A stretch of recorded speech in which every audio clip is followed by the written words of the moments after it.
Freddie Gillespie, Toronto Raptors' recent 10-day signing, had a pretty good first game for them. But what if I told you that Freddie wasn't even supposed to be there in the first place? What if I told you that Gillespie beat all the odds? Would you believe me? Freddie's story is unlike any other player in the NBA. And to start, we need to flash back to his high school days. So let's get it started.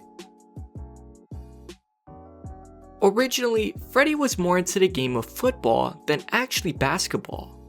Case in point, he only started to play basketball in his sophomore year, and it was JV at that.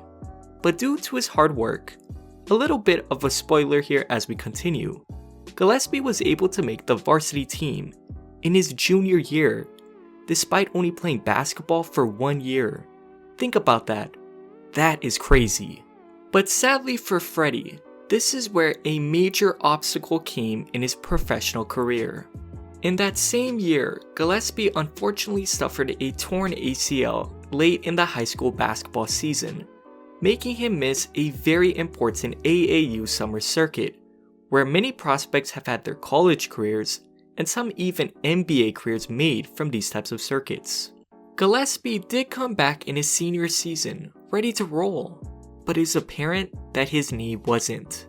Despite not playing at the level that he would have wanted, a couple of Division III schools, Carleton College, still had interest due solely to Freddie's frame. And this is the next step in Gillespie's unlikely NBA journey.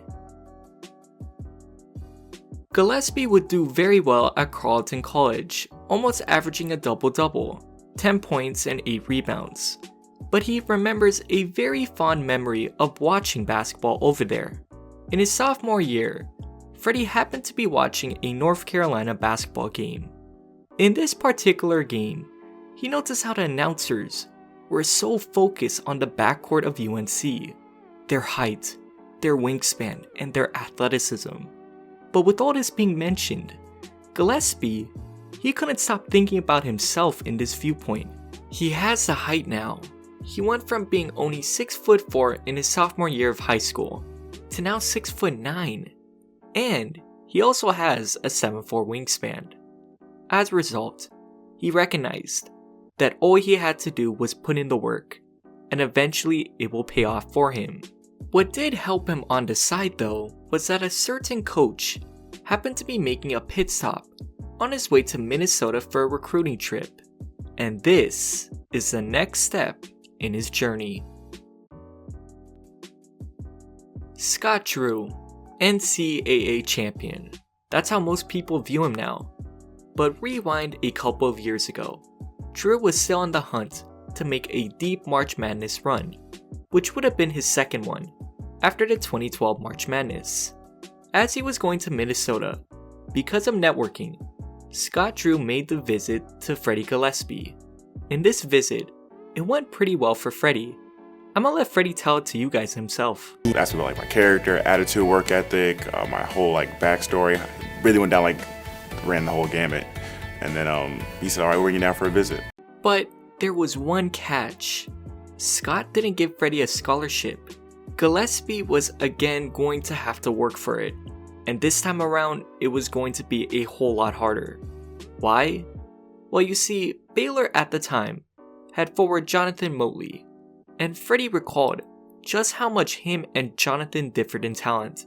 It got to the point where Freddie believed he wouldn't be able to reach nowhere where Jonathan was able to. Gillespie just had one goal in mind, improving as much as possible to get a full ride scholarship. After sitting out and redshirting and improving his game, Freddie got his chance in the 2018-2019 season, where he did put up respectable role player numbers, 5.5 points and 4.5 rebounds in 18 minutes.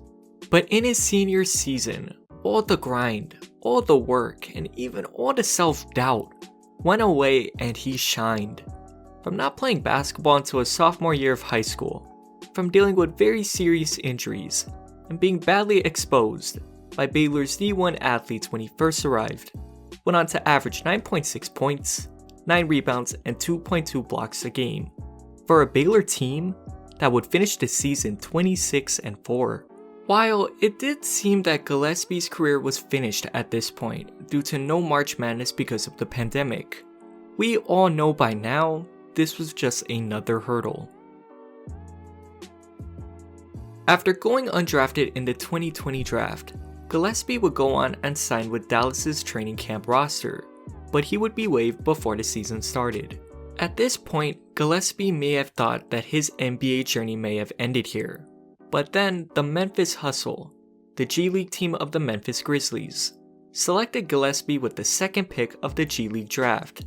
And in the G League, Freddie just became an animal. 10.5 points, 10.3 rebounds, and 2.3 blocks per game. Nothing special, nothing amazing, but he's a grinder. He does all the dirty work that most people don't pay attention to. And Freddie showed this in the game for the Raptors. Now, the question that some are going to ask, will he stay with the Raptors once these 10 days are up? You know what my answer to that is? Who cares? The fact that Freddie was able to get this far in itself should be impressive to everyone who just works hard to reach their dreams. Let me know what you guys think. Until next time, peace.